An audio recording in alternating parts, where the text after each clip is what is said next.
네, 우리 지난주 오전에는 우리는 연합하였나라는 제목으로, 오해는 금잔의 몰락이라는 제목으로 예레미야 50장, 51장의 말씀을 선포했었습니다. 세상 등지고 여호와 하나님과 연합하고 보배 되시는 예수 그리스도로 질그릇 잔에 채우셨는지요? 그 사람은 금잔보다 귀한 잔일 것입니다. 오늘은 끝은 온다라는 제목으로 예레미야 52장 하나님 말씀을 선포하고자 합니다. 다 함께 따라하겠습니다. 끝은 온다. 뭐든지 다 끝은 오기 마련이죠. 질문하겠습니다. 우리는 끝맺을 준비가 되어 있습니까? 우리는 끝을 낼 준비가 되어 있냐 이거예요. 2016년도 다음 주일이면 주일로서는 이제 끝이 납니다. 다음 주 성탄주일이 마지막 2016년 끝맺는 주일이 됩니다. 교회본당 난방 공사가 끝났습니다. 지금 나오고 있는 거죠, 여기 천장 난방, 그죠?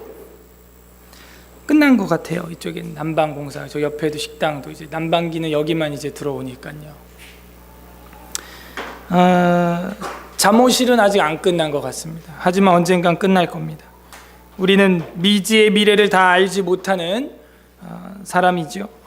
모든 것이 근데 우리 서울 에스라교회 뿐만이 아니라 우리의 인생이 다 하나님의 은혜 속에서 잘 끝나기를 기원합니다. 저는 집 이사가 개인적으로 이제 끝났습니다. 그 힘든 기말 과제도 겨우겨우 끝났습니다. 어제 교사 강사 고시도 끝났습니다. 2명 응시했어요. 네. 역대 최소수. 아무튼 1년 동안 열심히 갈고 닦은 실력으로 시험을 보셨습니다. 2016년 임원 임기도 이제 끝나가시죠. 청년부, 장년부 임원 말이죠. 모든 것에는 다 이렇게 끝이 있습니다.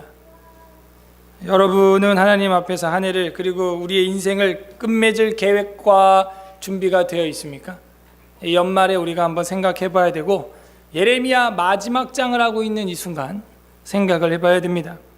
웰빙도 중요하지만 웰다이, 잘 죽는 법, 잘 끝맺는 법 중요하죠. 우리가 뉴스를 통해서 보듯이 끝이 좋아야 사람이 멋있는 거예요. 이게 좋아서 이렇게 뽑았지만 임원들을,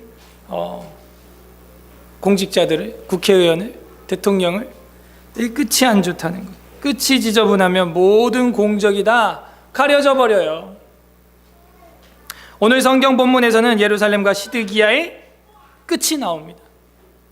하지만 이 끝날에도 살아남는 자들이 반딧불처럼 있기 마련이지요. 반면 어떤 사람들은 비참하게 지저분하게 끝을 맺습니다. 그 사람들 때문에 성경 읽는 저는 마음이 절망에 빠지기도 하지만, 반딧불 같은 몇몇 사람 때문에 성경을 읽다가 희락과 기쁨과 설렘과 감동을 받기도 합니다. 우리도 어두워져가는 시대에서 그런 기쁨과 설렘과 감동을 주는 반딧불 같은 성도님들이 되시기를 주님의 이름으로 간절히 소망합니다. 52장, 우리가 예레미야서를 1장부터 여기까지 왔고, 오늘은 어떤 면에 있어서는 예레미야의 이제 결론이 되는데요. 사실은 예레미야 52장보다도 더 늦게 생긴 사건들이 여기 앞에 그다랴 총독의 세움이라든지, 그다랴 총독의 죽음이라든지, 암살, 애굽으로 도피하는 유다 민족, 그런 게 이미 앞에 있었어요. 그죠? 근데 왜 시드기야 왕의 죽음이 그거보다 더 앞의 일인데 맨 뒤에 기록되어 있느냐? 그거에 대해서는 전에 제가 다 설교를 했습니다. 이 예레미야서는 시대순으로 배열되어 있는 책이 애당초 아니었고, 이 예레미야서는 왕정 순서대로 배치되어 있는 장들도 애당초 아니었다고 말씀을 드렸어요. 그래서 이 주제별로, 혹은 또 이제 그 문학적인 장르별로 이렇게 배치가 되어 있어요. 장 배치가 그렇게 되어 있다는 것이죠. 원전은 어떤지, 원문은 어떤지 모르겠어요. 그러니까 원전이라고 하는 것은요, 사실은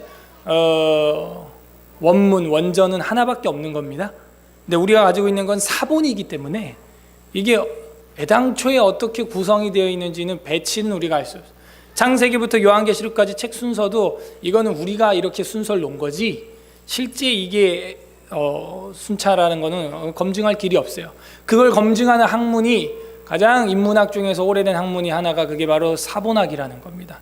네, 텍스처럴 크리티시즘이라고 하는 건데 거기까지 가면 어려우니까 아무튼 그거는 이제 히브리어로 되어 있는 여러 수백 개의 사본을 비교하면서 어떤 게 더 앞선 것이었을 것이다 연구하는 전문 분야예요. 어쨌든 우리가 이 배열 안에서도 충분히 누릴 수 있는 은혜는 저는 있다고 봅니다. 52장은 유다 멸망, 예루살렘 멸망에 관한 이야기가 끝절까지 나옵니다. 그 사이에 유다 마지막 왕 시드기야의 멸망에 관한 이야기도 개인사가 들어있는 거죠. 그래서 1절부터 11절 우리가 방금 읽었는데 여기가 시드기야의 끝을 보여주고 있습니다. 시드기야의 끝. 1절 시드기야가 왕위에 오를 때 나이가 21세라. 점점 우리 21세면은 이제 대학교 2학년 정도 되는 그런 나이인데 왕이 되었다는 거예요. 시드기야 왕위에 오를 때 나이가 21세라. 예루살렘에서 11년 동안 다스리니라. 그러니까 30 초반까지 왕위에 있다가 내려간 거예요. 그의 어머니의 이름은 뭐래요? 하무달이라. 림나인 예레미야의 딸이더라. 뭐 예레미야가 딸이 있어? 헷갈리죠 또 여기서. 예레미야라고 하는 이름은 흔한 이름입니다. 동명이인 3인이에요. 그래서 예레미야 결혼하지 말라 그랬는데 결혼했네? 그렇게 해석하면 이제 큰일 나는. 여러분 성경에 예수라고 하는 이름 몇 명 나옵니다. 동명이인이 많다는 거죠. 우리도 이름이 비슷한 사람 여기 있잖아요, 그죠? 옛날에 몇 명 예림이라고 하는 이름을 가진 사람이 한 3-4명 있었어요 저희 교회. 지금 한 2명 이렇게 줄은 것 같고. 또 누가 있지? 유진 씨, 우리 유진 씨가 2분 계시고요. 허유진은 이제 중국어를 잘하는, 또 우유진은 일본어를 잘하는 유진이 2이가 있고. 아무튼 이렇게 비슷한 분들이 몇 분 계셔요. 똑같아. 예레미야의 딸이더라 이랬는데 예레미야 결혼에 딸 낳았다는 얘기가 아니고 이건 또 다른 동명이인 3인 4인 5인 6인이 되는 거예요. 자, 근데 문제는 시드기야라는 사람, 찌트키야후 하는 거 뭐예요? ጼ데크 여호와 하는 거거든요. ጼ데크 여호와가 뭐였어요? 의로운 여호와 하나님이시다. 여호와 하나님은 정의로우시다. 이름은 이렇게 멋진 왕인데 하는 행동은 엉망이다 하는 게 나와요. 그럼 그 엉망이 어디로부터 시작되었을까 생각을 해봐야 돼요. 2절 그가 여호야김의 모든 행위를 본받아 여호와 보시기에 악을 행한지라. 자, 찌드키야라고 하는 사람의 악행은 누구한테 배운 거? 여호야김에게 배웠다는 거예요. 여호야김이 누구냐? 여러분 왕조를 우리가 좀 공부를 해야 될 텐데요. 요시야 왕이 있죠? 요시야 정의로웠다고 하는, 물론 나중에 말을 안 들어서 전쟁에 나갔다가 이제 무기토병에 지나 죽었는데 그 요시야라고 하는 사람 있죠? 정의로운 종교 개혁을 말씀 두루마리로 일으켰던 그 사람이 자식이 3명 있습니다. 첫 번째가 누구냐? 바로 이 여호야김이에요. 김. 그 다음 2번째 아들이 여호아스라고 하는 사람. 3번째 아들이 있는데 그게 바로 이 시드기야예요. 시드기야. 그래서 여호야김, 여호아스, 시드기야 이 3명이 누구 아들? 착한 요시야의 아들이란 말이에요. 여호아스는 근데 이제 여호야김처럼 둘 다 그냥 악했어요. 그래서 끝나버렸고 그러니까 여호아스가 먼저 왕이 됐어요. 둘째가. 그 다음에 여호야김 첫째가 그 다음에 왕이 됩니다. 좀 이상하죠? 왜? 바벨론이 세우는 거예요. 바벨론이 힘이 있으니까. 그 다음에 이제 3번째 왕이 되는 게 여호야김 다음에 시드기야가 돼야 되잖아요. 그죠? 시드기야가 셋째니까. 근데 시드기야 제껴놓고 여호야김의 아들인 여호야긴이 돼요. 긴. 자, 이 여호야긴은 요시야의 아들이 아니에요. 여호야김의 아들이에요. 그러면 요시야의 뭐가 돼요? 보시기? 다시. 자, 아침에 정신 바짝 차리시고요. 자, 요시야에게 아들이 3명이 있어요. 네, 못 알아들으면 또 해야죠. 그게 제 의무 아니겠습니까? 첫째가 누구? 여호야김. 둘째가 누구? 여아스. 셋째가 누구? 오늘 나오는 시드기야인데 처음 왕이 세워진 사람이 여아스 둘째라고. 둘째. 그 다음에 두 번째 왕이 된 게 첫째 누구? 여호야김. 그 다음에 우리 상식대로 한다면은 그 다음 왕을 세울 때는 시드기야가 돼야 되는데 시드기야가 안 되고 여호야김의 아들 긴이 됐다. 긴. 네? 여호야김의 아들 긴이 됐다고요. 여호야긴이. 그럼 여호야긴은 요시야의 뭐가 돼요? 손자가 되죠. 제가 너무 무리한 부탁을 아침부터 하고 있죠. 그래서 여호야김 다음에 여호야긴이 된 거예요. 그 다음에 여호야긴이 잡혀간 다음에 바벨론으로 포로로 잡혀간 다음에 시드기야가 마지막 왕이 된 겁니다. 그러면 여기서 문제. 여호야긴과 시드기야의 관계는 뭐가 돼요? 자, 다시. 시드기야는 여호야긴에게 뭐가 되는 거예요? 삼촌, 엉클이 되는 거예요. 엉클. 아셨죠? 그래갖고 조카가 하던 나라를 시드기야가 이어받게 되었다는 것입니다. 그런데 오늘 2절에 보니까 여호야김의 모든 악한 행위를 본받았다고 되어 있어요. 여호야긴이 아니에요. 시드기야 바로 앞은 긴인데 긴이의 악행을 본받는 게 아니라 그 앞 왕인 자기 동복 형인 여호야김의 악행을 시드기야가 배웠다. 이렇게 되어 있어요. 자, 여기서 우리가 하나는 확실할 수 있어요. 여호야긴이는 그렇게 악하지 않았다는 걸 알 수가 있습니다. 그죠? 봐봐요. 여호야긴, 그 다음 시드기야인데 긴을 빼고 바로 첫 번째, 세 번째를 논하고 있잖아요. 지금 그러니까 긴은 포로로 잡혀갔지만 그렇게 악한 사람이 아니다라는 걸 해석을 해낼 줄 알아야 되는 거예요. 이게 이제 성경 보는 방법이에요.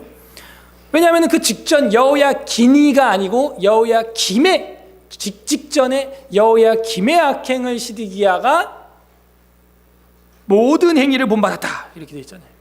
아하, 여호야긴보다 여호야김이 참 이름도 그죠? 긴인지 김인지 여호야김이 긴보다 악했구나. 그거를 시드기야가 본받고 있구나. 답답하다.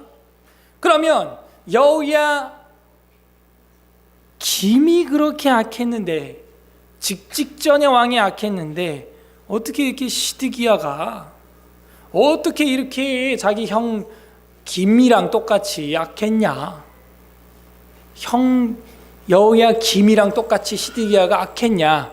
이건 이제 어떻게 공식이 나오냐면 족보를 딱딱딱 그려보면 여호아스, 여호야김, 여호야긴 아래다 그리고 그 다음 시드기야 딱 이렇게 그려놓으면은 여호야긴은 그렇게 안 악했는데 김이 지금 악하고 김이 악한 거를 시드기야가 따라하고 있으니 이거는 분명히 하무달의 문제인 것이죠. 여기까지 해석을 해내야 되는 거예요. 그죠? 여호아스, 여호야김, 시드기야. 그 다음 밑에 여호야긴. 근데 여호야긴은 그렇게 악하지도 않았어. 그런데 여호야김과 한 배에서 나온 시드기야가 똑같이 그렇게 모든 행위를 본받아서 여호와 보시기에 악했다. 그러면 하무달의 문제인 것이죠. 1절 끝에 하무달은 바로 그들의 엄마가 되는 거예요. 이렇게 해서 이제 해석이 되는 것입니다. 이름은 여호와는 공의로우시다 라는 이름을 가지고 있는 시드기야가 자기의 행위에 있어서는 자기의 의무에 있어서는 태만하고 공의를 오히려 우습게 여겼다는 거예요. ጼ데크 여호와라고 하는 이름을 가지고 있으면서 ጼ데크는 무슨 ጼ데크 웃기고 있어 그냥. 그러면서 공의를 오히려 우습게 여기고 태만하고 하나님 앞에서 게을렀다는 것이죠. 자, 요런 그 한 사람의 그 성격 파악 아주 공부를 많이 해야겠죠. 요세푸스라고 하는 책 여러분들 하나씩 가지고 있죠. 보지는 않고 그죠? 두꺼워서 이제 배고 자기 좋으니까 하도 살아 해서 왕년에 사놨던 거 있죠 집에. 요세푸스, 플라비우스 요세푸스라고 하는 그 왕족이자 제사장이자 역사가가 썼던 그 플라비우스 요세푸스라는 책이 있는데 저희 교단에 이제 김지찬 교수님, 구약학 교수님이 이제 완역을 다 했죠. 완역까지는 아니고 중역 정도 됩니다. 완벽한 1:1 번역은 안 됐고 어쨌든 아주 그 고전 중에 고전입니다. 성경만큼 오래된 우리 손에 들려있는 역사서 중에 하나죠. 헤로도토스 이후에 그 아주 그 이어가는 유대 고대사부터 전쟁사부터 그걸 한 두꺼운 책 4권으로 편찬을 했죠. 그 책 첫 번째 책 10장 7 첫 번째 책 10권 7장 2항에 보게 되면은 정확히 나와 있어요. 시드기야는 아주 그 자기 의무에 태만하고 공의를 우습게 여기는 사람이었다. 그래서 그 역사 기록물과도 정확히 맞아떨어져요. 아, 이 시드기야가 이런 사람이구나, 끝이 보이는 사람이구나 하는 걸 우리가 해석을 하게 되었어요. 근데 그게 악을 보니까 여호야김의 악을 따라했다 하는 것이죠. 우리도 이럴 수가 있는 거예요. 앞에 있는 왕은 잘했는데, 앞선 선임은 잘했는데 내가 의무가 태만하고 거만하고 교만하고 나태해가지고 하나님의 일을 그르칠 수가 있는 겁니다. 이름은 뭐 예달미, 예찬이, 뭐 충성이, 충만이, 이름은 우리가 그렇게 지어놓고 뭐 한나, 아론, 뭐 사라 이렇게 지어놓고 하는 거는 뭐 한나, 뭔 사라 그냥 이러고 살 수가 있는 거예요. 그래서 그 이름에 걸맞게 살아야 되는데 그거를 우리가 저버릴 수 있어요. 우리는 다 예수쟁이, 그리스도인이라고 하는 명찰을 다 가지고 있는데 시드기야처럼 이름만 여호와는 정의로우시다, 이름만 예수 그리스도인들 이렇게 해놓고 삶에서는 향을 못 낼 수 있다는 것입니다. 그러면 끝이 오는 거예요. 그 사람은 아직 끝맺을 준비가 되지 못한 채 끝을 맞이하는 것이죠. 우리는 끝맺을 준비가 되어 있습니까? 3절 여호와께서 예루살렘과 유다에게 진노하심이 그들을 자기 앞에서 쫓아내시기까지 이르렀더라 이렇게 되어 있어요. 그러니까 여호와께서 예루살렘과 유다에게 진노하심이 그들을 자기 앞에서 쫓아낼 때까지 진노가 임했다는 거예요. 이 쫓아낸다라는 말은 내던진다는 거예요.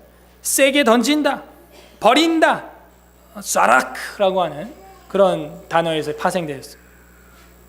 쫓아내신다는 거예요. 하나님이 내어 던지기까지 아주 징글징글하다는 거예요. 여러분도 어떤 물건을 고친다든지 기계를 만지다가 하다가 안 되면 아우 징글하고 확 집어 던지죠. 아 이거 안 돼, 이거 안 돼, 이거 핸드폰 그냥. 아 이거 드릴 왜 안 돼, 이거 꺼당 그냥 던지는 거예요. 하나님도 유다 예루살렘을 가지고 열심히 고쳐보려고 하는데 안 고쳐져 그냥. 아 이거 뭐야, 집어 던져 그냥. 그게 쫓아내시기까지라는 단어예요. 우리는 그냥 저리가 이 정도가 아니고요. 집어 던져버렸다 그냥. 세게 던졌다 이런 뜻이에요. 시드기야가 바벨론 왕을 배반하니라. 아이고 또 바벨론 왕을 배반했어요. 시드기야가 사람과 사람의 의리도 못 지키는 사람. 하나님 배반한 거는 둘째 치고요. 지금 사람이랑 조약을 맺어 놓은 거를 깨트려 버리는 거예요. 바벨론하고 조약을 맺어야 돼요. 왜? 그게 하나님 뜻이거든요. 그게 예레미야의 주된 핵심 예언이에요. 바벨론과 잘 살아야 너희가 생명을 노량물 얻듯이 얻게 될 것이다. 그렇게 했는데 생명을 얻게 된 그 나라와 언약을 맺어놓고 다시 배반을 하는 거예요. 그 언약은 누가 맺어놨냐면요, 우리가 착하다고 지금 평가하고 있는 여호야긴이 맺어놓은 거예요. 직전 왕이. 근데 이 시드기야 다음 왕이 배반해버리는 거예요. 왜? 한번 이런 일이 있었어요. 바벨론 군대가 예루살렘 유다 쪽으로 진치고 있었을 때 이집트 파라오 왕이 이집트 군사를 이끌고 온다라는 소식을 듣고 바벨론이 한번 집에 간 적이 있습니다. 그러니까 그거를 본 시드기야는 역시 이집트가 고대 강대국이구만. 이집트를 애굽을 의지해야겠어. 이런 계산을 잘못하게 된 것이죠. 자, 너무 따뜻해서 다들 뭐 편하신 것 같은데 다 꺼버려요. 다 춥게 좀. 너무 따뜻해요. 배반하니라. 4절 시드기야 제9년 10째 달 10째 날에, 그러면 10월 10일이네. 10월 10. 시드기야 9년 열째 달 열째 날에 바벨론 왕 느부갓네살이 그의 모든 군대를 거느리고 예루살렘을 치러 올라와서 그 성에 대하여 진을 치고 주위에 토성을 쌓았다. 그래서 이 9년 10월 10일은 슬픈 날, 그래서 10월의 금식이 요것 때문에 생긴 겁니다. 예루살렘에 에워싸인 날, 포위당한 날인 것이죠. 이래도 시드기야가 정신을 못 차려요. 끝은 온다, 이걸 사인을 딱 깨달아야 되는데 알아차리지 못하고 있습니다. 5절, 그 성이 시드기야 왕 제11년까지 포위되었더라. 몇 년간 포위된 거예요? 9년에 와서 11년이니까 약 2년가량 포위되어 있는 거예요. 그럼 어떻게 돼요? 먹을 게 뚝 떨어집니다. 6절 보세요. 자, 어떤 끝이 왔는가? 그 해의 넷째 달 9일에 성중의 기근이 심하여 그 땅 백성의 양식이 끝이 왔네요. 그러니까 하나님을 떠나서, 하나님을 등져서 태만하고 의무의 공의를 우습게 여기는 그런 사람에게 임한 것은 첫 번째 끝이 뭐예요? 양식의 끝이 임했다 하는 거예요. 양식이 떨어졌다. 기근. 여러분 아모스 8장 11절에 보게 되면은 물이 없는 기근도 아니고 양식이 없는 기근도 아니고 말씀이 없는 기근을 너희에게 보낼 것인데 청년 남녀가 좌로우로 동에서 서로 분주하게 뛰어다녀도 듣지 못하리라. 제일 비극적인 기근과 제일 비극적인 굶주림은 바로 말씀이 없는 굶주림인데요. 지금 이 민족들에게도 말씀이 없는 건 이미 임해 가고 있고 양식도 같이 동시에 떨어지고 있다. 영육 간의 양식이 다 쫄딱 망하고 떨어지고 있다는 것이죠. 가장 큰 비극이에요. 여러분 우리에게는 육신의 양식은 아직 남아있잖아, 그죠? 그래서 저희들이 하나님 말씀의 양식이 떨어지지 않도록 거기에 신경을 많이 써야 됩니다. 지금 그 양식이 떨어지는 순간 시드기야처럼 끝은 오는 거예요. 시드기야는 육신의 양식이 없어서 망한 사람이 아니죠. 왕인데요, 예레미야를 통해서 선포되는 하나님의 영의 양식, 내 속사람의 영원한 양식, 영혼의 양식, 이것이 기근이 오는 순간 육의 양식도 같이 말라 오는 것이죠. 아모스 8장 11절의 말씀을 우리는 기억해야겠어요. 7절, 그 성벽이 파괴됨에 모든 군사가 밤중에 그 성에서 나가 두 성벽 사이 왕의 동산 견문길로 도망하여 갈대아인들이 그 성읍을 에워쌌으므로 그들이 아라바 길로 가더니, 도망간다는 얘기예요. 성을 에워싸니까 어떻게 했다고요? 이 개구멍처럼 길을 내가지고 아라바 쪽으로 도망을 가는 거예요. 갈대아 군대가 그 왕을 뒤쫓아가서 여리고 평지에서 시드기야를 따라잡음에 왕의 모든 군대가 그를 떠나 흩어진지라. 자, 여리고 평지에서 잡혔어요. 자, 여리고 평지는요, 여리고 동쪽에 있는 그 평평한 땅인데 아주 건조하고 아주 마른 땅이에요. 그런데다가 평지고 아주 넓은 땅이기 때문에 사람이 도망가면 그냥 눈에 딱 보여. 그냥 먼지가 뽀얗게 일어나면서 여리고 평지는 사람 도망가면 한눈에 보여요. 그래서 바벨론 왕이 따라가서 바벨론 군대가 잡았어요. 그랬더니 왕의 모든 군대가 그를 떠나서 흩어지게 되었다 하는 거죠. 왕의 권력이 흩어진 거예요. 왕의 이빨이 다 빠진 거예요. 뭐예요? 모든 군대가 그를 떠나 흩어진지라. 8절 끝에 그랬잖아요. 그래서 제가 보니까 두 번째 끝이 또 임하는데 권력의 끝이 임하는 거예요. 힘의 끝이 임하는 거예요. 자기가 그렇게 믿고 의지했던 사람, 그 다 신하들 떠나가는 거예요. 신복들, 충신들 다 떠나가는 거예요. 충신도 아니죠. 목회를 하면서 사람이 다가 아니구나 하는 걸 깨달으면 이제 목회 시작합니다. 여러분도 일을 하면서 돈이 다가 아니구나 하는 걸 생각하게 되면, 깨달아지면 이제 일을 할 수가 있는 거예요. 이 시드기야는 그걸 몰랐어요. 거기 같이 있던 사람 다 떠나가는 거예요. 군대가 그를 떠나 흩어진지라. 그게 군대입니까? 왕의 명령도 안 따르는데. 그래서 두 번째는 권력의 끝, 힘의 끝이 온다 하는 거죠. 9절, 그들이 왕을 사로잡아 그를 하마 땅 리블라에 있는 바벨론 왕에게로 끌고 가매 그가 시드기야를 신문하니라. 바벨론 왕이 시드기야의 아들들을 그의 눈앞에서 죽이고, 아주 끔찍하죠. 또 리블라에서 유다의 모든 고관을 죽이며 어떻게 했어요? 여러분 그렇게 애지중지 키운 아들 딸들을요, 여러분 눈 떠 있는 앞에서 배를 천천히 가르면서 내장을 한 줄 한 줄 빼가면서 그거 보고 있을 부모가 누가 있겠어요? 그렇게 처참하게 죽이는 거예요. 십자가에 못 박아가지고 대롱대롱 장대에 달아가지고 천천히 죽이는데, 아무리 시드기야가 권력자지만 자기 자식인데 그거 보면서 피눈물 흘리지 않겠어요? 자식만 죽은 게 아니에요. 그 눈앞에서 고관을 죽이며. 자, 이런 거 보려면 예레미야 52장을 이렇게 봐야 돼요. 다른 것만 보면 뭐 시드기야 눈앞에서 자식들 아들들만 다 때려 죽였다 이렇게 볼 수 있는데, 아니에요. 보니까 고관들, 고위직들도 함께 정부를 이루었던, 정말 식솔이죠. 다 자기와 함께 등 먹고 자고 정말 희노애락을 함께 했던 고관들도 그 눈앞에서 죽여버렸다는. 무슨 끝이 오고 있습니까? 관계의 끝이 오고 있습니다. 사랑의 끝이 오고 있는, 사랑의 관계의 끝이 오고 있는 거예요.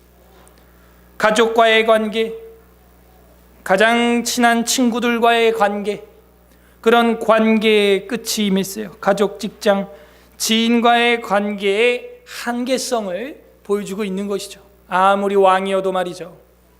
지금도 시대가 그래요. 어떻게 하면 저 리더하고 관계가 없다라고 변호하려고 지금 뭐 TV에 나와서 청문회 하고 있는 거예요. 나랑 관계 없음.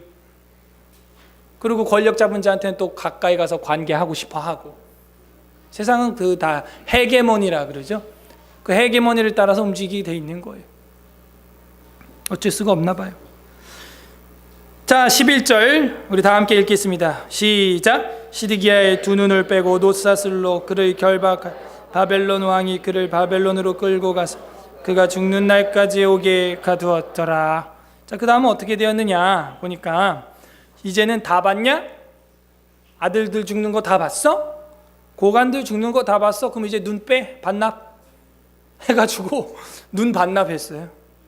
바벨론 왕한테 시드기야의 두 눈을 빼고 놋사슬로 그를 결박하여 바벨론 왕이 그를 바벨론으로 끌고 가서 그가 죽을 때까지 오게 가두었더라. 이거 작은 지옥이야, 제가 볼 때. 그래서 네 번째는요, 죽을 때까지 시드기야가 옥에 갇히는 걸로 볼 때 생명의 끝은 온다는 거예요. 그래서 네 번째 정리했을 때 생명의 끝은 온다. 생명의 끝이 임했어요.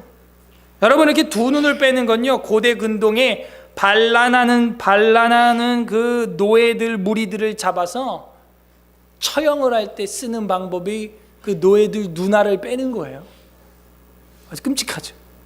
지금 한 1개국의 왕을 그 반란 일으킨 노예를 처단하는 방식으로 처리하고 있다 하는 걸 우리가 볼 수 있습니다. 여기서 뭘 볼 수 있냐면, 하나님 앞에서 겸손한 자는요, 들판에서 양치고 소 쳤던, 염소 쳤던 목동도 다윗 왕으로도 하나님이 만들 수가 있고, 아무리 자기 잘난 왕통에서 태어난 왕자라고 할지라도, 그래서 왕이 되었다 할지라도, 이렇게 오만방자면 노예 처단하는 방식으로 처단도 할 수 있다는, 아주 극과 극이죠. 극과 극. 이게 전능하신 하나님의 능력이에요. 두 눈을 빼고 놋사슬로 묶어버렸어요. 이제 행동도 자유롭지 못한 거예요. 놋사슬로 묶어버렸다 하는 것이죠. 이게 1절부터 11절까지 시드기야의 끝은 온다니까요. 이렇게 네 가지가 이 사람한테는 지금 한꺼번에 왔어요. 양식의 끝, 권력의 끝, 관계의 끝, 생명의 끝. 이게 동시에 오니까 그거 얼마나 비참하겠어요. 우리는 여기서 생각을 해봐야 됩니다. 우리에게 이 네 가지 중에서 오고 있는 끝은 없는가 잘 살펴야 되는 거예요. 그리고 대물관계, 대인관계, 세 번째 뭐예요? 대신관계를 다시 정립해야 되는 거예요. 2016년도 끝은 옵니다. 우리의 인생도 끝은 오는 거예요. 그래서 그 인생 최종의 끝이 오기 전에 한 해를 마무리하는 이 좋은 시기에 하나님 앞에서 대물관계, 대인관계, 대신관계를 바로 정립하는 우리 교우들 되시기를 간절히 바랍니다. 그 다음에 12절에는 마지막 절, 아니 27절까지 예루살렘의 끝이에요. 이제 자, 시드기야의 끝, 그 다음 무슨 끝? 예루살렘의 끝. 그게 12절에서 27절입니다. 보겠어요. 12절. 바벨론의 느부갓네살 왕의 19째 해 5째 달 10째 날에 바벨론 왕이 어전 사령관 느부사라단이 예루살렘에 이르렀다. 바벨론 왕의 어전 사령관이 왔다. 이 느부사라단이라는 사람이요, 어전 사령관이라고 하는데 이게 뭐 그냥 캡틴 이렇게만 영어로도 돼 있고 뭐 어떻게 직위가 도대체 뭔지 참 쉽지가 않은데, 그래서 이제 역사 책을 제가 좀 살펴보니까 느부갓네살의 그 지위가 어떻게 되느냐 봤더니 그 느부갓네살의 고관 목록이라고 하는 그 문서가 있어요. 느부갓네살 왕 당시의 고관 대작들 목록 그 책이 있거든요. 그래서 이 사람의 고관 목록을 봤더니 느부갓네살 왕의 고관 목록을 봤더니 느부사라단은 주방장이라 이렇게 돼 있어요. 황당하죠. 그러니까 말이 웃긴 거예요 이게. 근데 여기는 지금 어전 사령관이라고 돼 있죠. 근데 우린 또 주방장 그러면 식당 주방 뭐 이런 거 생각하니까, 여러분 이 주방의 짱이에요. 짱인데 이게 고관인데 이것도 고위직인데요. 다른 말로는 술관원장, 주방장 이렇게 돼 있어요. 여러분 술관원장이면요 뭘 할 수 있어요? 왕을 죽일 수 있어요. 그러니까는 그 당시로는 최고위직이에요. 뭐 그냥 왕의 술에다가 뭐 탁탁탁 하면 이제 왕이 한잔 하시게 하면 뭐 수십만 명 군사 일으킬 필요가 없는 거예요. 그죠? 한 방에 끝나. 그래서 느부갓네살 고관 목록에 보니까 주방장, 술관원, 술을 맡은 관원장 최고위직으로 나와 있는 거예요. 그게 누구라고요? 느부사라단이라고 하는 사람. 여러분 이 뒤에 우리가 이제 보겠지만 유다 민족도 이 바벨론에서 포로에서 해방돼서 귀환해서 돌아올 때 누가 도와줘요? 성벽 건축하는데 느헤미야. 그 사람 직분이 뭐예요? 술관원장이라. 힘이 엄청납니다. 성벽을 지을 제목들과 휴가와 돈과 인력 이런 걸 다 가지고 와요. 왕이랑 뭐 친구 먹을 수 있는, 한 잔 먹고 속에 있는 얘기 다 털어놓을 수 있는 그런 깊은 관계거든요. 그래서 이 느부사라단이, 그러니까 느헤미야를 나중에 우리가 공부할 때도 이 느부사라단 어전 사령관쯤 생각하면 딱이에요. 딱. 자, 그래서 그 어전 사령관 느부사라단이 예루살렘에 이르러서 여호와의 성전과 왕궁을 불사르고, 이 정도로 힘이 있어요. 느헤미야는 그 반대로 불탄 성읍을 재건하고, 이거를 부실 수 있는 권능의 위치에 있는 사람이 세울 수도 있는 것이죠. 술관원장. 성전과 왕궁을 불사르고 예루살렘의 모든 집과 고관들의 집까지 불살랐다. 불사르고 불사르고 불살랐다. 하나님은 소멸하는 불이시다 하는 것을 우리가 알 수가 있어요. 다 태워버릴 수가 있어요. 여기 우리가 뭐 아무리 소방시설하고 해도요, 우리도 하나님 앞에서 의무를 태만히 하고 공의를 우습게 여기면은 불태우고 불사르고, 불타기 좋게 장작으로 다 해놨잖아요. 불태우고 불사르고 불사를 수 있는 거예요. 그래서 이 왕궁과 성전과 모든 성벽의 끝이 왔다 하는 거예요. 여러분 이게 불탄 게 기가 막힐 일인데, 이게 성전, 여호와의 성전이 건축되고 몇 년 만의 일인 줄 아세요? 약 470년 만의 일이에요.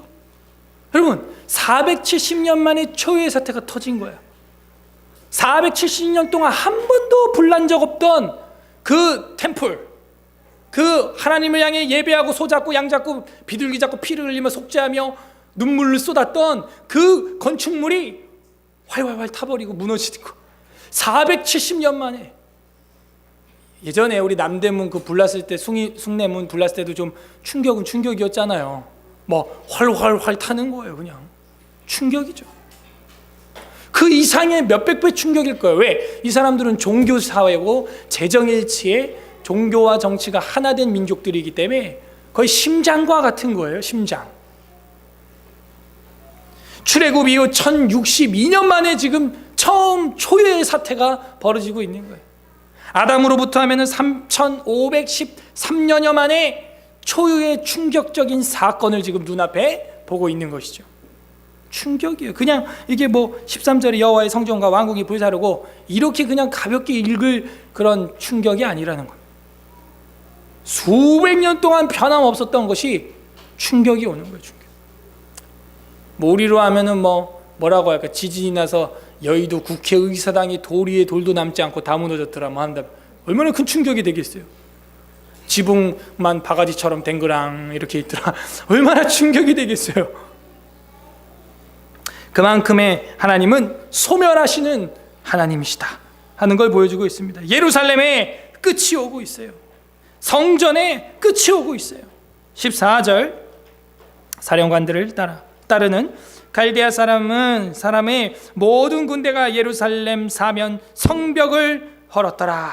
자, 아까는 성전, 여기는 성벽, 두 개입니다. 성벽을 헐었더라 하는 거예요. 다 무너졌다 하는 것이죠. 참 재밌어요. 그 주방장이라고 우리가 얘기를 했던 느부사라단 술 맡은 관원장이 성벽을 부셨는데 나중에는요 하나님의 공의로운 술관원장 느헤미야를 통해서 이 성벽이 다시 재건되는 거예요. 이게 사실은 하나님의 마음이고 하나님의 깊은 뜻이에요. 어디 아버지가 다 자식을 죽이고 눈을 빼고 뭐 이러고 싶겠어요? 그거 아니거든요. 악해도 너무 악하고 자기가 보냈던 예레미야를 때려도 너무 때리고 죽여도 너무 죽이는 거야, 백성들. 하나님의 원래 마음은 그 성벽을 재건하고 세우고 영원히 무너지지 않게 하는 거. 이게 우리 아버지의 마음인 줄로 압니다. 그래서 초유의 사태가 벌어지고 말았다 하는 거예요. 나중에 술 맡은 관원장 느헤미야를 통해서 성벽을 재건하는 하나님의 마음을 볼 때 지금 이 성벽을 무너뜨리는 하나님 마음은 얼마나 눈물이 나겠어요. 지금 15절 우리 15절 다 같이 16절까지 중요합니다. 15절 16절은요 너무너무 중요한 우리의 적용이 되는 구절입니다.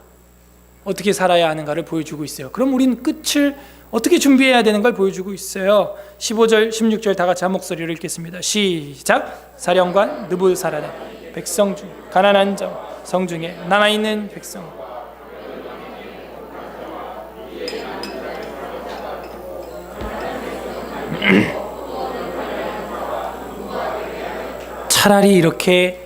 차라리 이렇게 레갑의 자손들처럼 소박하게 살으라는 거예요. 그것이 하나님 앞에서 생명의 길로 가는 길이라는 거예요. 뭐라 그래요? 사령관 느부사라단이 백성 중 가난한 자와 성중에 남아있는 백성과 남아있는 백성은요 솔직히 별 볼 일 없는 사람들이죠. 포로로 잡아간 사람들은 누구겠어요? 전부 고관대작들이죠. 옛날에 저 소위 이 공산당들이 북쪽에서 내려올 때 납북에 가는 사람들이 누굽니까? 유지들, 그죠? 땅 많은 사람, 머리 좀 베었다고 하는 사람, 그런 사람들 다 납북에 가는 거예요. 머리 있고 좀 국제적으로 정세를 좀 볼 줄 안다. 이런 사람들 납북에 가는 거예요. 제 재종 중조부 되시는 남궁혁 박사님도 우리나라 최초의 신학 박사인데 1호인데 프린스턴 석사. 북한에 납북됐어요. 평양 신학교에서 이제 교수도 하고 하시다가 난리통이 되니까 잡아가요. 그런 사람들이 있으면은 안 돼. 왜 그 또 부친되는 분이 이제 한서 남궁호 선생님이니까 분명히 애국 계몽 운동하고 기독교 교육하고 뭐 삼천리반도 금수강산 뭐 이거 하고 뻔하거든. 그런 사람들 먼저 탁탁 끊어놓는 거예요. 그렇게 해서 잡아가는데 지금 여기 남아있는 사람은 누구겠냐 이거예요. 그냥 평범한 백성들이죠. 농사 짓고 가난한 자 이렇게 쓰고 있어요. 바벨론 왕에게 항복한 자, 힘없는 자, 남아있는 자를 사로잡아 16절에 가난한 백성은 남겨두어서 포도원을 관리하는 자와 농부가 되게 했다 하면서 그 땅을 썩히면 안 되니까 그냥 여기서 먹고 살아. 하면서 땅을 이렇게 줬다는 거예요. 나라에서. 저는 이거 보는데 예수님의 설교가 딱 스쳐 지나가는 거예요. 마태복음 5장 뭐라 그래요? 누가 복이 있대요? 심령이 가난한 자는 복이 있다. 누가복음에서는 그냥 가난한 자는이라고 쓰고 있어요. 차라리 그렇게 가난하고 소박하고 작은 것에 감사하는 자기의 삶을 성실하게 애써서 살아가면서 그런 사람들, 항복하는 사람들, 남아있는 사람들, 그런 사람들은 오히려 어떻게 돼요? 그 땅에 남아서 포도원을 가꾸고 농사를 지을 수 있게 됐다는 거예요. 역설이죠. 역설. 쟁취하고 얻고 고관대작이 되고 그랬던 사람들이 오히려 잡혀가는데, 가난한 자는 복이 있나니 천국이 저희 것이며, 이렇게 되는 거예요. 오히려 가난한 자가 생명을 얻게 되었고 끝나지 않는 삶을 살게 되었습니다. 우리가 여기서 볼 수 있는 건 뭐예요? 성전에도 끝이 오는구나 하는 거예요. 그 건축물 거기에도 끝이 온다 하는 것이죠.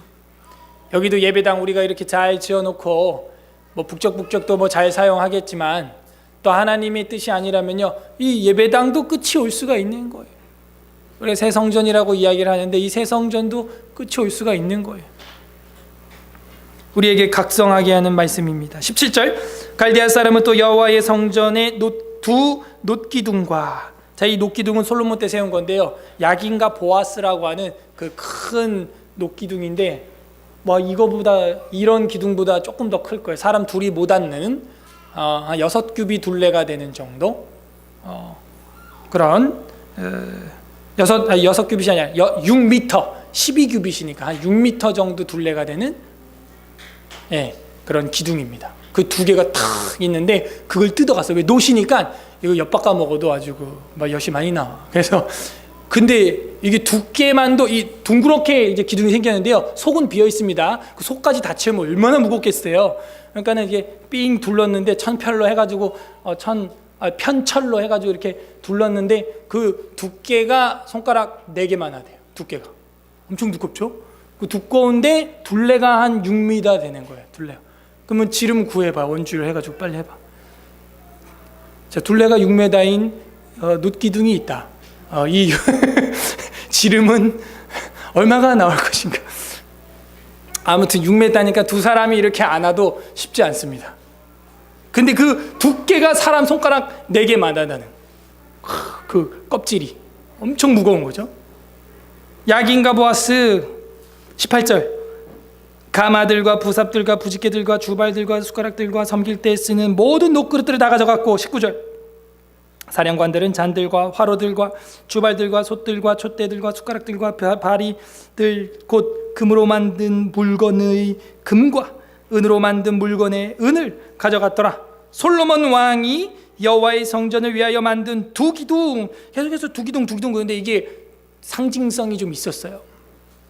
두 기둥과 한 바다와, 이 바다는 뭐냐면요, 이 물두멍, 손 씻는 물두멍을 갖다가 옛날에는 제사장들이 뭐 한 이 강대상보다 조금 크게 물두멍 해가지고 손 씻고 성막에 들어가고 그랬는데 솔로몬은 스케일이 크니까 여기는 표현을 뭐라고 하고 있어요? 한 바다라 그러죠. 뭐 엄청 컸나 봐요. 이 강대상보다 더 컸나 봐. 뭐 이만큼 된 것 같아요. 그래서 놋바다라 그러고 그 큰 그 놋통을 소가 12마리가 밑에서 딱 받치게 탁 해놓은 거예요. 끝내주죠. 근데 여기 성경에 보니까 그건 무게를 잴 수가 없대. 너무 무거워가지고 그걸 가져갔대. 한 바다와 그 받침 아래에 있는 12놋소, 이 소예요. 이게 이 값 많이 나가겠죠. 놋소 곧 이 모든 기구의 놋무게는 헤아릴 수 없었더라. 그 모든 솔로몬의 영광들이 다 끝이 오고 있어요. 21절, 그 기둥은 한 기둥의 높이가 18규빗이요. 그러니까 약 한 9m 정도 되는 거고요. 그 기둥, 아까 말한 그 야긴과 보아스 높이가 9m. 와우. 여기가 한 4m 정도 이제 되는데 이거 한 2배 되는 거예요. 기둥이. 괜찮죠? 예. 그래서 탁 있는데 그거를 뽑아가는 거예요. 18규빗이고 그 둘레가 12규빗이라, 그러니까 한 규빗이 한 50cm 되니까 12규빗이니까 6m 되는 둘레가. 그 속은 비어 있어요. 텅 비어 있는데 그 두께는 네 손가락 두께이며, 네 손가락, 그러니까 4인치 정도 된다는 거예요. 그 껍질이, 기둥 껍질이 두께가 노수로 됐는데 엄청 무겁겠죠? 22절에 기둥 위에 논머리가 있어서 장식, 그 높이가 5규빗이요 머리 사면에 돌아가면서 꾸민 망사와 성류가 다 노수이시며 또 다른 기둥들도 그런 모든 것과 성류가 있었더라. 그 사면에 있는 성류는 96개, 그 기둥에 둘린 그물 위에 있는 성류는 도합이 100개였더라. 100개의 그 꽃 문양으로 쫙 장식을 둘러서 해놨다는 거예요. 사령관이 대제사장 스랴와 부제사장 스바냐와 성전 문지기사의 사람을 사로잡고 또 성 안에서 사람을 사로잡았으니 곧 군사를 거느린 지휘관 한 사람과 또 성중에서 만난 왕의 내시 7명과 군인을 감독하는 군 지휘관의 서기관 하나와 성 안에서 만난 평민 60명이라. 사령관 느부사라다는 그들을 사로잡아 림나에 있는 바벨론의 왕에게 나아가매 바벨론의 왕이 하마 땅 림나에서 다 쳐 죽였더라. 이와 같이 유다가 사로잡혀 본국에서 떠났더라. 백성의 끝이 오고 있다 하는 것이죠. 6번째, 백성의 끝이에요. 백성의 끝. 백성들도 잡아가서 다 처단해 죽이는 거예요. 이제 그 다음에 28절부터는 그 포로들의 숫자가 나오고 있는데요, 이 사람들이 이제 고관대작들이겠죠.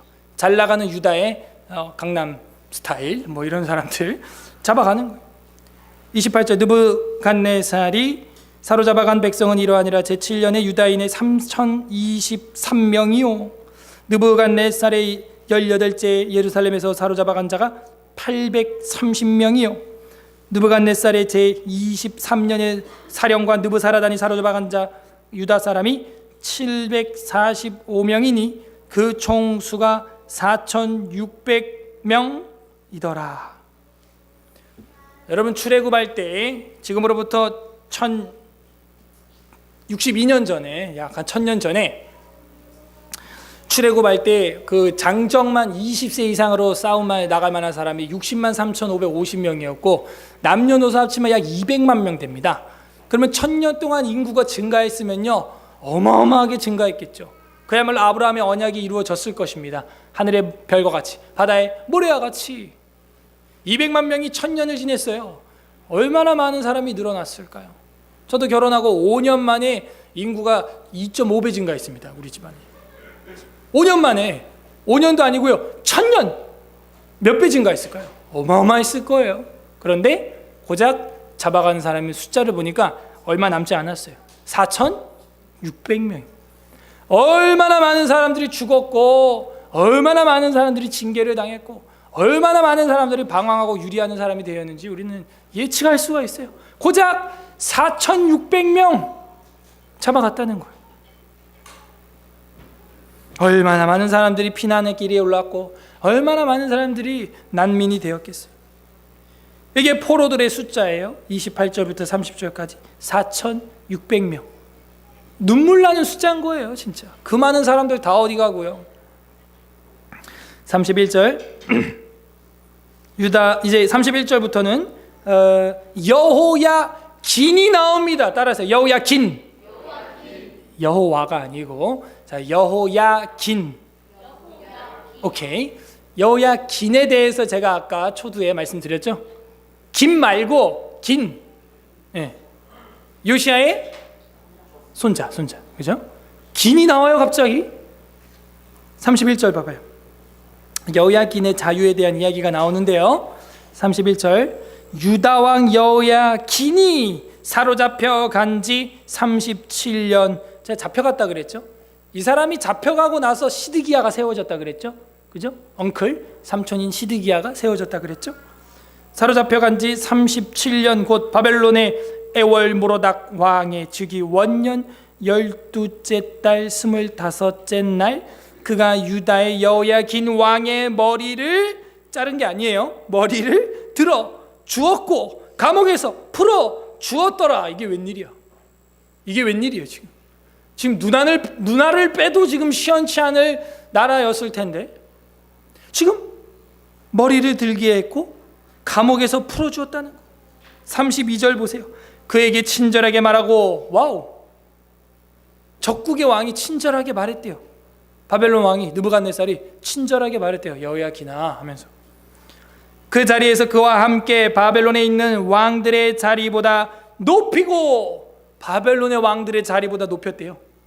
바벨론의 왕들이라고 표현한 이유는 바벨론 땅이 워낙에 넓다 보니까는 분봉 왕처럼 지방 왕들을 이렇게 세워놓은 건데, 그런 고관직들보다도 더 높였다는 거예요. 지금 누구를? 여호야긴을. 바벨론에 있는 왕들의 자리보다 높이고, 33절, 그 죄수의 의복을 갈아입혔고, 갈아입혔으면 왕복을 입었겠죠. 그의 평생 동안 항상 왕의 앞에서 먹게 하였으며, 왕이랑 겸상을 한 거예요. 왕이랑 같이 식탁을 한잔 하시죠 하면서 먹었다는 거예요. 이게 웬일이에요? 마지막 34절 우리 다 함께 읽겠습니다. 시작. 그가 날마다 쓸 것을 바벨론의 왕에게서 받은 정량이 있었고, 죽는 날까지 아멘입니까? 정확히 11절과 대칭을 이루고 있잖아요. 시드기야는 죽는 날까지 지옥에 들어가 있었는데, 옥에 가두어 있었는데, 지옥이죠. 눈알 빠졌고 앞도 안 보이고 애들 다 죽었지, 뭐 양식이 끝났지, 권력이 끝났지, 관계가 끝났지, 생명이 끝났지, 성전이 끝났지, 뭐 완전 이게 산지옥이죠. 그런데 여호야긴은 그가 날마다 쓸 것을 바벨론 왕에게서 받는 정량이 있었고, 죽는 날까지 곧 종신토록 받았더라, 이렇게 쓰고 있는 거예요. 할렐루야. 여호야긴은 어떻게 이렇게 되었을까요? 그래서 똑같은 책을 살펴봐야죠. 플라비우스 요세푸스의 요세푸스 첫 번째 책 10권 7장 1항에 보게 되면은, 아까 1항에 보게 되면은 뭐라고 나와 있냐면은, 여호야긴은 온유하고 공정한 성품의 소유자로 바벨론의 공격에도 예루살렘을 보호하기 위하여 모친과 가족을 사령관에게 넘겨주고 보호해달라고 맹세를 얻어냈다 하는 거예요. 이게 비열하다는 이야기가 아니에요. 예레미야를 통한 여호와의 말씀을 들었다, 이 얘기죠. 항복했다는 거. 근데 성품이 온유하고 공정한 성품의 소유자로 이렇게 쓰고 있는 거예요. 여호야긴이라는 왕이. 와. 그래서 하나님이 이런 왕, 하나님 말씀을 듣고 순종하여 항복하는 왕, 다시 머리를 들게 해주고 감옥에서 나오게 해주고 그에게 친절한 말을 베풀게 하고, 그 자리에서 왕과 함께 바벨론 왕들보다 자리를 더 높여주시고 죄수의 의복을 벗겨버리시고 그 평생 동안에 먹을 것을, 항상 쓸 것을 채워주시는 이런 하나님을 체험하는 거예요. 그런데 여기서 우리가 의문이 드는 건, 왜 그런 바벨론 왕이 이렇게 착한 왕 여호야긴이 있었는데 잡아가 버리고 시드기야 같은 사람을 세웠었냐 하는 거죠. 그것도 역시 그 문헌에 보게 되면 역사가가 이렇게, 요세푸스가 그렇게 쓰고 있어요. 그 아버지 여호야김이 워낙에 악했던 놈이었기 때문에 그 아들 여호야긴도 똑같이 그럴 줄 알았다는 거예요. 그래서 여호야김이 워낙에 악했기 때문에 그 아들 여호야긴을 기선제압을 하려고 먼저 군사를 일으켰다는 거예요, 바벨론 왕이. 그런데 이렇게 순순히 항복하고 예루살렘을 보호해달라는 요청만 하고 맹세를 받으니까 대항을 안 하는 거예요. 저항을 안 하는 거예요. 그래서 그냥 잡아만 갔었다는 것이죠. 근데 잡아갔는데 이 사람 여호야긴은 온유하고 공정하고 성품이 착한 소유자로서 바벨론 왕이 볼 때도 자기가 너무 모질게 했다라는 걸 느꼈나 봐요. 그래서 하나님이 그 마음을 부추기셨는지 지난주처럼 풀어주라는 거예요. 죽을 때까지 종신토록 살았다는 거예요. 하나님의 은혜의 공급이 끝이 없었다, 저는 이렇게 읽혀지는 거예요. 그 은혜가 되는 거예요. 아, 이런 칠흑같이 어두운 양식이 끝이고 권력이 끝나고 관계가 끝나고 생명이 끝나는 이 순간 우리는 어떻게 살아야 하는가를 여호야긴을 통해서 한 줄기 빛을 비춰주시는 거예요. 이게 은혜인 줄로 믿습니다. 우리도 이제는 여호야긴처럼 온유하고 공정한 성품을 가지고 하나님 말씀에 순종하여 싸우라면 싸우고 항복하라면 항복하고 순종하라면 순종하고 그렇게 살아갈 때 왕들의 자리보다 높아지는 은혜가 임하는 거예요. 이게 예레미야 52장의 결론을 보여주고 있어요. 마지막 7번째는 뭐예요? 여호야긴의 끝을 보여주고 있는데 7번째 마지막 여호야긴의 끝은 아름다운 끝을 보여주고 있는 거예요. 저는 이게 예레미야를 통한 하나님의 마음이라고 생각합니다. 하나님은 예레미야를 통해서 시드기야 눈을 뽑는 데 관심 있는 게 아니에요. 사실은 이렇게 여호야긴처럼 죽을 때까지 먹여주고 채워주고 왕과 함께 식탁을 겸상을 하게 하고 왕복을 입히고 왕들 중에서 더 높은 왕으로 세워주길 원하는 이 하나님, 이분이 우리 아버지이신 것입니다. 저랑 여러분을 누가 망하라고, 누가 이렇게 벽 마감도 못하라고 이런 예배당 바닥 마감도 못하라고 이런 예배당 주고 싶은 그런 하나님이 아니라는 거예요. 난방도 안 돼서 덜덜덜 떨게 하고 싶어 하시는 그런, 우리를 시험해보고 싶어 하는 그런 하나님이 아니라는 거예요. 쓸 것을 채워주고 싶어 하시는 이 하나님 마음, 이게 예레미야의 끝이에요. 예언에는 끝이 옵니다. 이렇게 예언의 끝은 어떻게 보여지고 있어요? 사랑으로 열매 맺고 있는 거예요. 정리하겠습니다. 예레미야 52장은 예언이 아니죠. 어디 뭐 예언이 있나요? 한마디도 예언이 없고요. 52장은 역사입니다. 그래서 심지어 존 켈빈이라고 하는 사람도 주석책을 제가 찾아보니까 52장은 한 줄도 주석을 안 해놨어. 왜? 열왕기하 24장 25장이랑 똑같다 이러고 말아버린 거. 그리고 다른 뭐 책들도 보게 되면은 안 했어. 다른 목사님들도 이제 대화 설교하시는 분들 보면은 그냥 열왕기하랑 똑같으니까 그거 할 때 같이 하시죠 그냥 이러고 말아요. 그리고 그거는 예레미야 애가의 배경이 되는 역사입니다. 근데 이게 여기 붙여 있습니다. 그때 가서 하시죠 이러고 그냥 말아요. 하나님이 할 일이 없어요? 똑같은 거 2번 기록해요? 실수했나 하나님이? 내가 깜빡했네. 하나님이 그래요? 내가 깜빡했어. 열왕기하에 했었는데 내가 깜빡하고 또 예레미야한테 임했네. 그래갖고 기록을 했을까요? 제가 어저께 새벽 늦게까지 묵상을 하는 가운데 참 은혜가 되는 게 뭐냐면 이 40년가량 눈물로 예레미야가 예언했습니다. 그래서 결국은 어떻게 된다는 거예요? 예언은 역사가 된다는 거예요. 따라하세요. 예언은 역사가 된다. 결국 요한계시록뿐만이 아니고 성경에 나와 있는 그 모든 하나님의 말씀은 저랑 여러분 앞에 선명한 역사로 다가오는 것입니다. 다 끝이 오는 거예요. 준비를 해야 되는 것이죠. 예언은 허망하게 그냥 예언에서 끝나지 않아요. 역사가 된다는 거예요. 그걸 예레미야 51장까지 보고 52장을 볼 때 나오는 은혜인 거예요. 예언의 끝은 역사로 온다 하는 것이죠. 예레미야서의 핵심은 그래서 뭐냐? 여호와의 자유라는 것이죠. 여호와 하나님은 자유로우신 분인데 어떤 자유가 있냐? 진노와 심판과 복수와 치료와 회복과 생명을 제공함에 있어서는 자유로우시다는 거예요. 여호와 하나님 그렇게 전능하시다는 거예요. 이렇게 함으로써 21명의 다윗 왕조가 끝이 납니다. 목동 다윗을 갖다 왕으로 세울 수 있기도 하시지만 수백 년에 거쳐서 내려오는 21명의 다윗 왕가를 한 방에 끝낼 수도 있는 분이라는 거예요. 자유로우신 분이라는 거예요.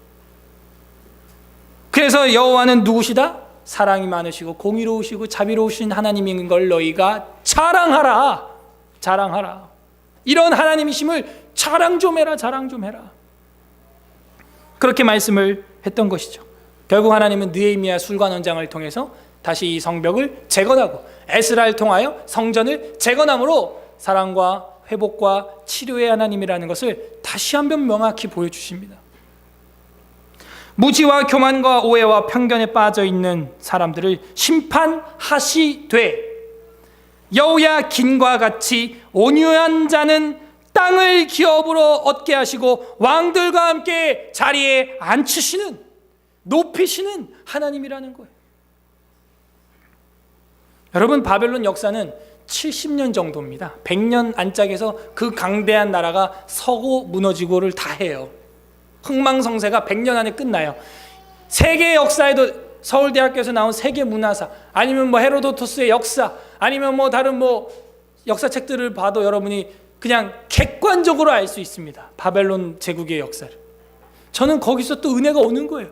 고작 70년의 그 어마어마한 영광을 이루고 지고 마는데, 그 누구 때문에 그렇게 하는 거예요? 누구 때문에? 그게 이스라엘 때문에 그렇게 하는 거예요. 이스라엘을 때리기 위하여 그 70년 동안 70년 포로 그래놓고 페르시아를 일으켜서 다시 또 무너지게 만들고, 그 엄청난 역사를 하나님이 그 조그만한 우리와 같은 사람들을 위해서 역사를 이끄신다는 거예요. 인도하시고 섭리하신다는 거예요. 그러면서 이 예레미야가 책이 탁 하고 끝나는 것이죠. 한 편의 영화를 봐도 끝이 좋아야 좋은 것입니다. 오늘 본문에 시드기야와 예루살렘의 끝이 나왔습니다. 예언서인 예레미야서의 끝은 역사가 들어 있었어요. 그 이유는 뭐라고 제가 그랬죠? 예언의 끝은 역사로 마침내 성취됨을 성경은 정확히 계시를 해주고 있는 것이죠. 그 역사는 또한 끝이 있음을 우리는 명심해야 됩니다. 예레미야서의 핵심은 여호와의 자유입니다. 하나님은 진노, 심판, 복수, 회복, 치료, 상을 주시는 자유로우신 분이세요.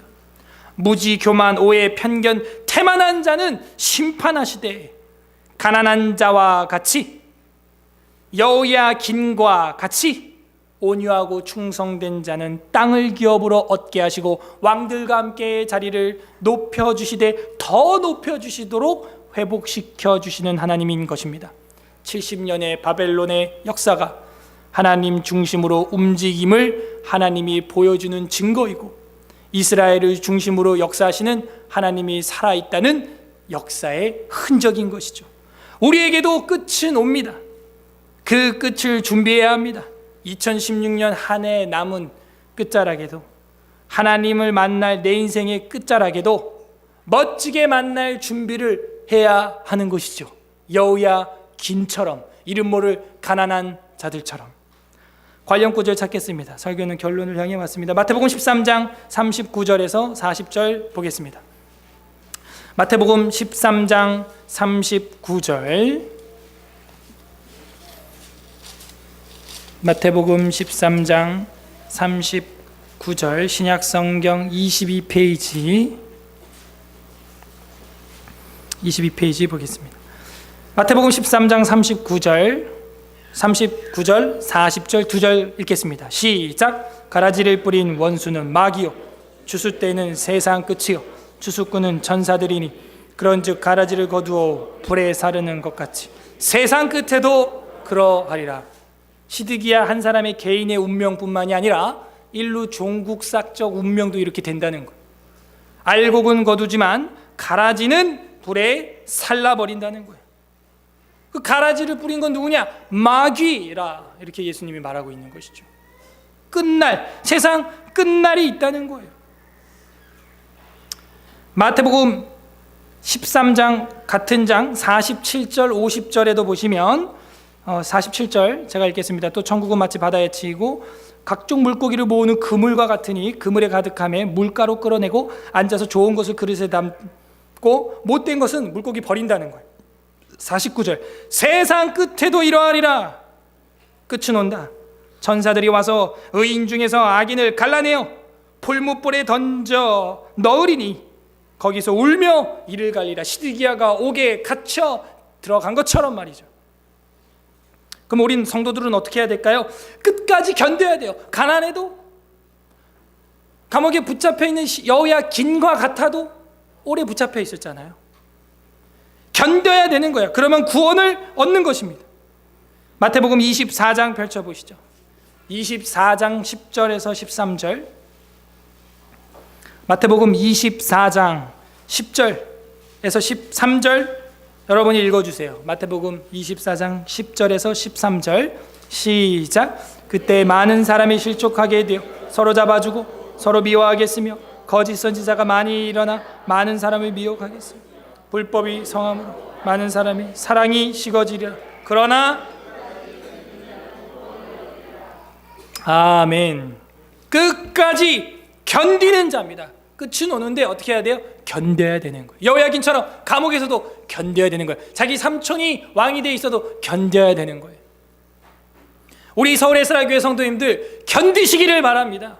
인내해야 돼. 제가 감동받았어요. 최근에 우리가 아주 빠르게 이사를 한 3번 이상 했거든요. 지금 한 번 이사할 때 제 예상에 한 10%씩은 떨어져 나갈 거다. 전에도 사당에서 방백할 때 그랬어요. 그러면 한 30%는 떨어져 나갈 거다 예상을 했는데 안 떨어져 나가는 거예요. 그래서 참 잘 따라오신다. 아주 찰떡 잘 붙었다. 그런 생각이 들어요. 그래서 제가 한편으로는 너무 감동을 받았습니다. 끝까지 견디는 거예요. 좀 이런 환경에서도 견디시는 거예요. 견디면 영광을 볼 줄로 믿습니다.